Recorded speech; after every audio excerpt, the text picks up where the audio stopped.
ಅನ್ನೋದು ನನ್ನ ಸಲಹೆ. ಉಪಮುಖ್ಯಮಂತ್ರಿಗಳು ತಡಿ ಉತ್ತರ ಹೇಳ್ತಾರೆ. ಭಾರತಿ ಉತ್ತರ ಕೇಳಕತ್ತೀನಿ ಸರ್. ನಾನು ಭಾರತಿ ಶೆಟ್ಟಿ ಅವರಿಗೆ ನಾನು ಅಭಿನಯಿಸ್ತೀನಿ. ಒಳ್ಳೆ ಪ್ರಶ್ನೆ ಹಾಕಿದ್ದಾರೆ. ನಂಬರ್ 1.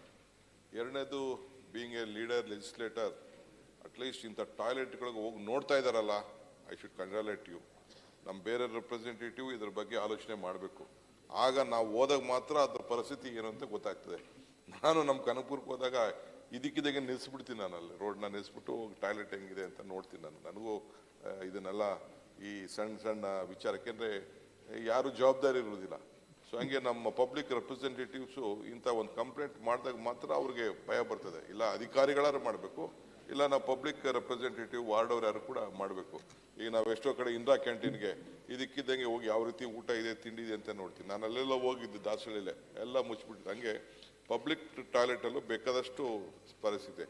2 ರೂಪಾಯಿ 5 ರೂಪಾಯಿ ವಿಚಾರ ಏನು ಹೇಳ್ತಾ ಇದ್ದೀರಲ್ಲ, ನನಗೆ ಇನ್ನೂ ಸ್ವಲ್ಪ ಮಾಹಿತಿ ಇಲ್ಲ ಇದ್ರ ಬಗ್ಗೆ. ನಾನು ಕೆಲವು ಕಡೆ ವಿಸಿಟ್ ಮಾಡ್ತೀನಿ, ಒಂದು 5-6 ಕಡೆ ವಿಸಿಟ್ ಮಾಡಿ ಇದ್ರ ಬಗ್ಗೆ ಮಾಡ್ತೀನಿ. ಬಟ್ ನೀವು ಏನು ಹೇಳ್ತಾ ಇದ್ದೀರಿ, ನಮ್ಮ ಜನಸಂಖ್ಯೆ ಆದಾದ್ಮೇಲೆ ಇನ್ನು ಸ್ವಲ್ಪ ಜಾಸ್ತಿ ಆಗಬೇಕು. ಈಗ ಭಾಳ ಅಡ್ವರ್ಟೈಸ್ಮೆಂಟ್ ಅವರು ಇವರು ನಮ್ಗೆ ಕೊಟ್ಬಿಡಿ, ನಮ್ಮ ಮುಂದೆ ಬೋರ್ಡ್ ಹಾಕೋತೀವಿ, ನಾವೇ ಕಟ್ತೀವಿ, ಸೆಲ್ಫ್ ಯೂಸ್ ಮಾಡ್ತೀವಿ, ಪಬ್ಲಿಕ್ ಪ್ರೈವೇಟ್ ಪಾರ್ಟಿಸಿಪೇಷನ್ ಮಾಡ್ತೀವಿ ಅಂತ ಹೇಳಿ ಬಂದಿದ್ದಾರೆ. ಈಗ ಒಂದು 907 ಟಾಯ್ಲೆಟು ಬೆಂಗಳೂರು ಸಿಟಿಲಿ ಇದೆ. ಇನ್ನೊಂದು 372 ಟಾಯ್ಲೆಟ್ ಕಟ್ಟಬೇಕು ಅನ್ನೋದು ಒಂದು ಆಲೋಚನೆ ಇದೆ.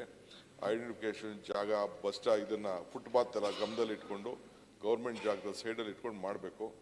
ಇನ್ನು ನಮ್ಮಲ್ಲಿ ಅಂಥ ಎಜುಕೇಷನ್ ಸ್ವಲ್ಪ ಎಲ್ಲ ವರ್ಗದ ಜನನೂ ಯೂಸ್ ಮಾಡೋಷ್ಟು ಒಂದು ಅವ್ರಿಗೆ ಅಟ್ರಾಕ್ಟ್ ಮಾಡೋಂಥ ಒಂದು ವ್ಯವಸ್ಥೆ ಮಾಡಬೇಕು. ಇದು ಬರೀ ಬಡವ್ರಿಗೆ ಅಂತಾನೆ ಅಲ್ಲ, ಎಲ್ಲರೂ ಕೂಡ ಹೋದಾಗ ಮಾತ್ರ ಇದು ಅನುಕೂಲ ಆಗ್ತದೆ.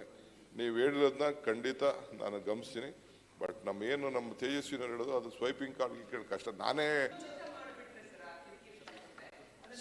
ಉಚಿತ ಈಗ ಮೇಂಟೆನೆನ್ಸ್ ಮಾಡೋರು ಬೇಕಲ್ಲಮ್ಮ.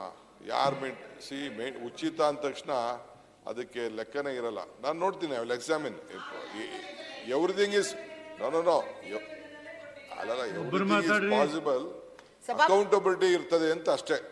ಅಕೌಂಟಬಿಲಿಟಿ ಇರೋ ದೃಷ್ಟಿಯಿಂದ ಈಗ ಬಾತ್ರೂಮ್ಗಳೆಲ್ಲ ನಮ್ಮನೆ ಬಾತ್ರೂಮ್ಗಳಲ್ಲಿ ಲೆಕ್ಕ ಹಾಕೊಳ್ಳಿ, ಬೆಡ್ರೂಮ್ಗಿನ್ನ ಬಾತ್ರೂಮೇ ಚೆನ್ನಾಗಿ ಇಟ್ಕೋತೀವಿ. ಈಗ ಅಂತ ಪರಿಸ್ಥಿತಿಯಲ್ಲಿ ಇದೆ.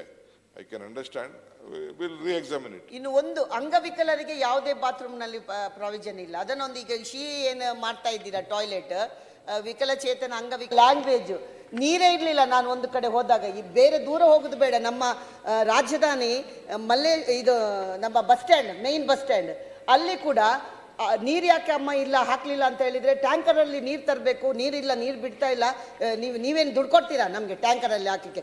ಇದೇ ಭಾಷೆಯಲ್ಲಿ ಮಾತಾಡ್ತಾರೆ. ಅವರು ಮಾತಾಡುವಂಥ ರೀತಿ, ಆಮೇಲೆ ಅವರಿಗೆ ಕೆಲವರಿಗೆ ಭಾಷೆನೂ ಬರಲ್ಲ. ಆಮೇಲೆ ಗಂಡಸರು ಹೆಂಗಸರು ಒಟ್ಟಿಗೆ ಇರ್ತಾರೆ, ಅಲ್ಲೇ ವಾಸ ಮಾಡುವಂಥದ್ದು ಅನೇಕ ಕಡೆಯಲ್ಲಿ. ಉದ್ಯಾನವನದಲ್ಲಿ ಎಷ್ಟು, ಉತ್ತರಹಳ್ಳಿಯ ಉದ್ಯಾನವನದಲ್ಲಿ ಎಷ್ಟು ಚಂದ ಟಾಯ್ಲೆಟ್ ಅನ್ನು ಕಟ್ಟಿದ್ದಾರೆ, ಅಷ್ಟು ಚೆನ್ನಾಗಿದೆ. ಅಲ್ಲಿ ನೀರಿಲ್ಲ, ಏನು ವ್ಯವಸ್ಥೆನೇ ಇಲ್ಲ. ವಾಕಿಂಗ್ ಹೋದಾಗ ಒಮ್ಮೆ ನಾನು ಒಳಗೆ ಹೋಗಿ ನೋಡುವಾಗ ಏನು ವ್ಯವಸ್ಥೆ ಇಲ್ಲ, ಅಷ್ಟು ಕಸ ಅದು ಇದೆಲ್ಲ. ನೀವೇನಿಲ್ಲಿ ಹೇಳಿದ್ದೀರಿ, ವಾರ್ಡಿಗೆ ಒಬ್ಬರಂತೆ ಅದನ್ನು ಪರಿಶೀಲನೆ ಮಾಡ್ತಾರೆ, ಆಮೇಲೆ ಏಜೆನ್ಸಿಗಳ ಮುಖಾಂತರ ಮಾಡ್ತಾರೆ.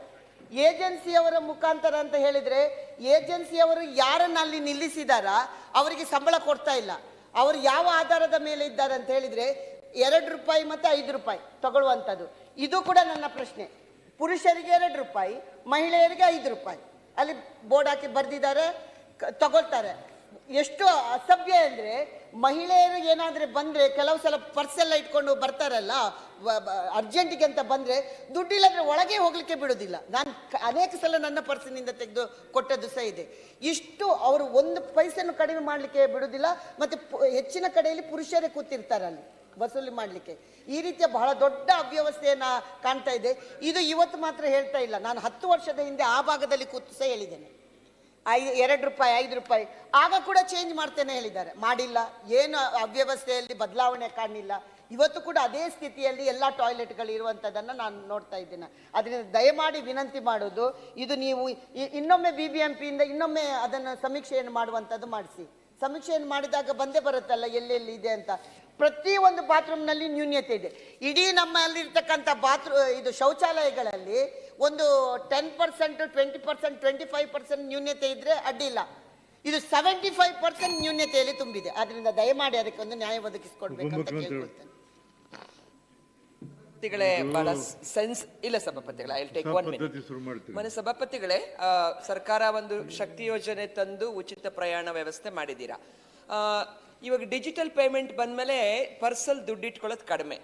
ಅಲ್ಲಿ ಶಾಸನ ಬೋರ್ಡ್ ಹಾಕಿರ್ತಾರೆ, ಮೂತ್ರಾಲಯ ಯೂಸ್ಗೆ ಫ್ರೀ ಅಂತ ಹಾಕಿದ್ದಾರೆ, ಶೌಚಕ್ಕೆ ದುಡ್ಡು ಅಂತ ಹಾಕಿದ್ದಾರೆ. ಭಾರತೀಯ ಅವರು ಹೇಳಿದಾಗೆ ಅಲ್ಲಿ ತುಂಬಾ ಕೆಟ್ಟದಾಗಿ ನಡ್ಕೊಳ್ತಾರೆ. ದುಡ್ಡಿಲ್ಲ ಅಂದ್ರೆ ದುಡ್ಡು ಕೊಡ್ಬೇಕು ಅಂತಿದ್ರು ಇನ್ನೊಬ್ರು ಯಾರನ್ನೋ ಸಹಾಯ ತಗೋಬೇಕಾಗತ್ತೆ. ಇದು ಮತ್ತೆ ಅರ್ಧ ರಾತ್ರಿನಲ್ಲೆಲ್ಲ ಬಸ್ ಪ್ರಯಾಣದಲ್ಲಿ ಹೋಗುವಾಗ